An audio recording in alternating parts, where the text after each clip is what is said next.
Hello बच्चों, स्वागत है आपका मेरे YouTube channel study with Neelam Sharma. आज मैं आपको सोशियोलॉजी का टर्म 2 का पहला चैप्टर कराने जा रही हूँ, जिसका नाम है संरचनात्मक परिवर्तन। संरचनात्मक परिवर्तन के मैंने कुछ इंपॉर्टेंट क्वेश्चन लिखे हैं। यदि आप इन 10 इंपॉर्टेंट क्वेश्चन को तैयार करके जाते हैं तो आपके नंबर पक्के। ये चैप्टर 5 नंबर का आने वाला है अभी, और इसके जितने भी मैंने क्वेश्चन लिखे बहुत ही ईजी है।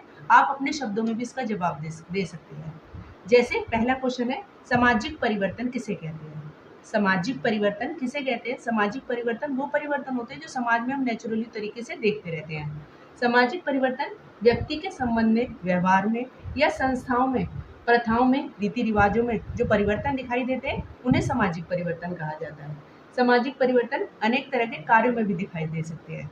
बिल्कुल अपने शब्दों में तुम्हें जवाब दे देना है। सामाजिक परिवर्तन समाज में होने वाला परिवर्तन, वो रीति रिवाजों में भी हो सकता है, सामाजिक परिवर्तन समाज में भी हो सकता है। दूसरा क्वेश्चन हमारा बनता है इसमें से, संरचनात्मक परिवर्तन किसे कहा जाता है, या फिर संरचनात्मक परिवर्तन क्या है? संरचनात्मक परिवर्तन ऐसे परिवर्तन जो स्टेप बाय स्टेप होते हैं, या संरचनात्मक परिवर्तन ऐसे परिवर्तन जो समाज की संरचना को बदल देते हैं, वो सामाजिक संरचनात्मक परिवर्तन कहे जाते हैं। संरचनात्मक परिवर्तन ऐसे परिवर्तन होते हैं जो समाज की संरचना अर्थात परिवार, विवाह, नातेदारी, व्यावसायिक समूह में होने वाले परिवर्तनों को संरचनात्मक परिवर्तन कहा जाता है।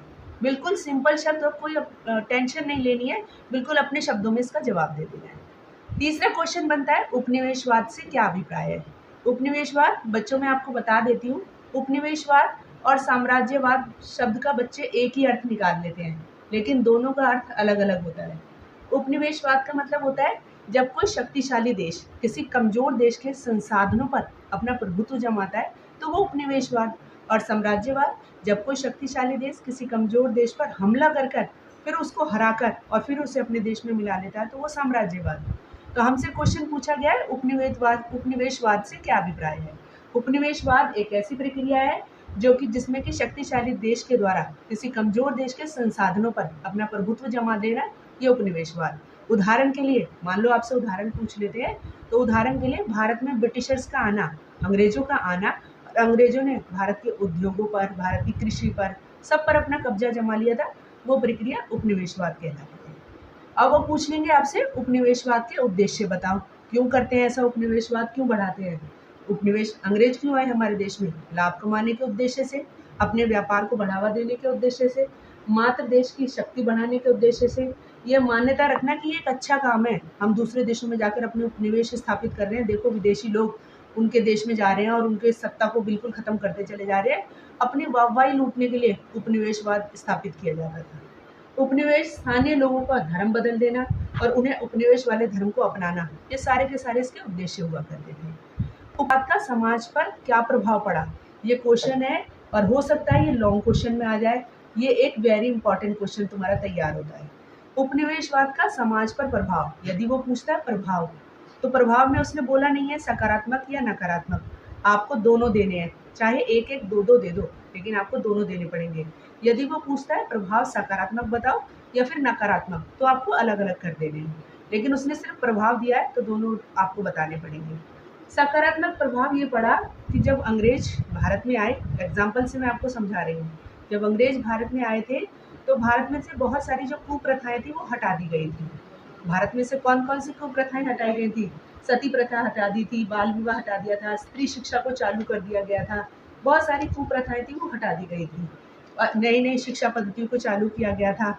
ये अच्छा प्रभाव पड़ा था भारत के समाज पर। उपनिवेशवाद का अच्छा प्रभाव ये था कि शिक्षा पद्धति चालू हो गई थी, स्त्री शिक्षा चालू हो गई थी, या फिर उपनिवेश के कारण नए नए परिवर्तन आए थे, कुप्रथाएं खत्म कर दी गई थी, स्त्री शिक्षा चालू की गई थी, धर्म के जितने भी आडंबर थे उनको खत्म किया जा रहा था। लेकिन नकारात्मक प्रभाव ज़्यादा पड़ा था। नकारात्मक प्रभाव क्या पड़ा कि भारतीय उद्योग धंधे सब नष्ट हो गए थे, अर्थव्यवस्था तहस नहस कर डाली थी, विदेशी विचारधाराएं हमारे देश में आ गई थी, विदेशी इंटरफेयर ज़्यादा बढ़ता चला जा रहा था, लोक परंपराएं नष्ट हो गई थी, कुटीर उद्योग खत्म होते चले जा रहे थे और मशीनी उद्योग बढ़ते चले जा रहे थे, जिससे हमारे देश के लोग थे वो बिल्कुल बेहाल हो गए थे। इसलिए कुछ अच्छा प्रभाव और कुछ बुरा प्रभाव, आपको दोनों पता होने चाहिए। अब इसमें से अगला क्वेश्चन तैयार होता है, पूंजीवाद का क्या अर्थ है? पूंजीवाद एक ऐसी व्यवस्था होती है जिसमें उत्पादन के साधनों का स्वामित्व कुछ मुट्ठी भर लोगों के हाथों में होता है, उसे पूंजीवाद कहा जाता है। वो मुट्ठी भर लोग कौन? पूंजीपति लोग। और वो जिस पद्धति को अपनाते हैं उसे पूंजीवाद कहा जाता है। पूंजीवाद के मुख्य कारण क्या थे? पूंजीवाद का मुख्य कारण ये था ज्यादा से ज्यादा लाभ कमाना। पूंजीवाद ने वितरण के तरीकों को बदल दिया था। पूंजी के मालिकों द्वारा मुनाफे का विनिमय किया गया था और शासक समाज ने आर्थिक व्यवस्था पर कब्जा कर लिया था और अपनी सत्ता बरकरार रखने के लिए नए नए तरीके से शासन करना शुरू कर दिया था। ये सब प्रक्रिया पूंजीवाद के अंतर्गत आती है। नगरीकरण बिल्कुल सिंपल शब्द है बच्चों, सोशियोलॉजी को लेकर ज़्यादा टेंशन मत लो। आजकल मेरे पास बच्चों के फ़ोन आते हैं कि मैडम सोशियोलॉजी का पेपर है, तो सोशियोलॉजी के पेपर के लिए बिल्कुल मत घबराना। जैसे जैसे मैं आपको बताती जाती हूँ आप वैसे वैसे तैयारी करते रहो। क्वेश्चन 7 आता है, नगरीकरण का क्या अर्थ है? नगरीकरण नगर से बना है और जैसे जैसे उद्योग लगने लगे वैसे वैसे लोग काम की तलाश में शहरों में आने लगे। अब धीरे धीरे जब शहरों में आए तो नगर बसने लगे। उस प्रक्रिया को नगरीकरण कहा गया था। नगरीकरण एक ऐसी प्रक्रिया थी जिसमें धीरे धीरे लगातार बदलाव आते गए। नगरीकरण वह प्रक्रिया है जिसके द्वारा किसी समाज में नगरों की संख्या में वृद्धि होती है या उन स्थानों द्वारा नगरीय विशेषताओं को ग्रहण करने की प्रवृत्ति पाई जाती है, जैसे उद्योगों का लगना या फिर शिक्षा का केंद्र होना। ये सारी की सारी प्रक्रिया नगरीकरण के अंतर्गत आती है। और अगर आप छोटे से शब्दों में लिखो तो धीरे धीरे नगरों का बस जाना, उसमें जनसंख्या का आ जाना और गांव को छोड़कर शहरों में आकर व्यवसाय को ढूंढ लेना, और ये सब नगरीकरण के अंतर्गत आता है। औद्योगिकरण शब्द का क्या अर्थ है? औद्योगिकरण का मतलब होता है सारा काम पहले हाथों से किया जाता था, धीरे धीरे जब मशीनों का युग आया, मशीनीकरण भी कहा गया और उसे औद्योगिकरण भी कहा गया। औद्योगिकरण का संबंध मशीनों से था और मशीनों के उत्पादन के उदय से है, जो कि शक्ति से चलती थी और मानव से उससे उसका कोई लेना देना नहीं था। यानी वो उपकरण जो वो फैक्ट्रियां, वो कारखाने जो मानव के बिना हस्तक्षेप के मशीनों से काम करने लग गए थे, वो प्रक्रिया औद्योगिकरण कहलाई, जिसमें वाष्प के इंजन आ गए थे, जिसमें ज़्यादातर लोग कारखानों, दफ्तरों और दुकानों में काम करने लग गए थे, जिसके कारण कृषि में लगे लोगों की संख्या धीरे धीरे कम होती चली जा रही थी। वो प्रक्रिया औद्योगिकरण कहलाई। ये तो है थोड़ी किताबी भाषा। अगर आप अपने शब्दों में देना चाहते हो तो सिंपल अपने शब्दों में दो। औद्योगिकरण शब्द का मतलब होता है कि भारत में उद्योगों का लगना। जैसे जैसे पहले सारा काम हाथों से होता था, अब हाथों की जगह, हथकरघा की जगह सारा काम मशीनों से होने लग गया था और नए नए उद्योग लगाए जा रहे थे, उसे औद्योगिकरण कहा गया था। नगरीकरण और औद्योगिकरण में क्या संबंध है? नगरीकरण और औद्योगिकरण में गहरा संबंध है भाई। अब इसका 9वां क्वेश्चन तैयार करा हमने, नगरीकरण और औद्योगिकरण में क्या संबंध है, तो हम बताते हैं इसका गहरा संबंध है और ये एक दूसरे के पूरक है। एक के बिना दूसरा है वो बिल्कुल अधूरा है, क्योंकि नगरीकरण का आंसर मैंने आपको पहले ऊपर बताया है और औद्योगिकरण का भी आंसर मैंने अभी आपको बताया है। अब इन दोनों में संबंध बताना है कि इन दोनों में क्या संबंध है। नगरीकरण और औद्योगिकरण को एक साथ जोड़कर देखा जा सकता है।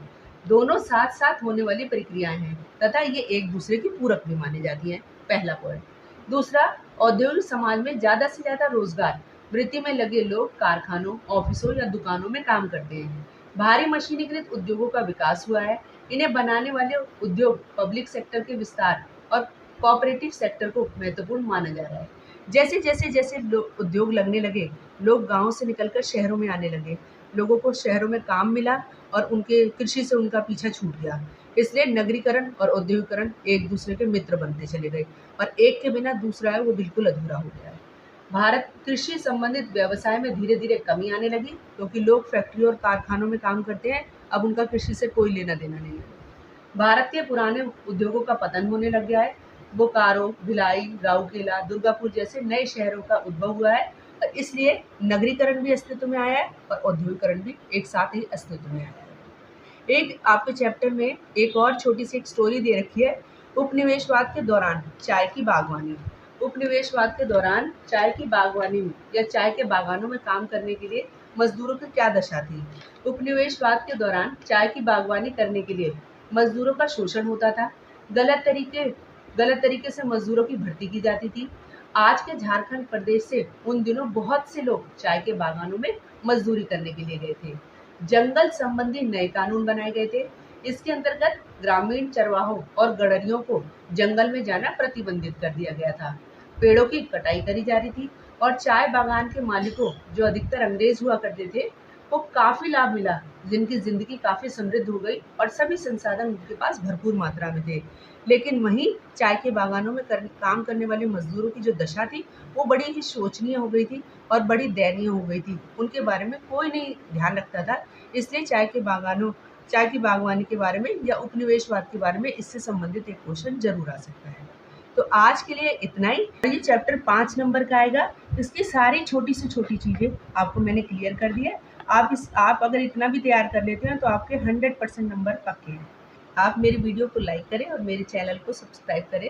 Thank you.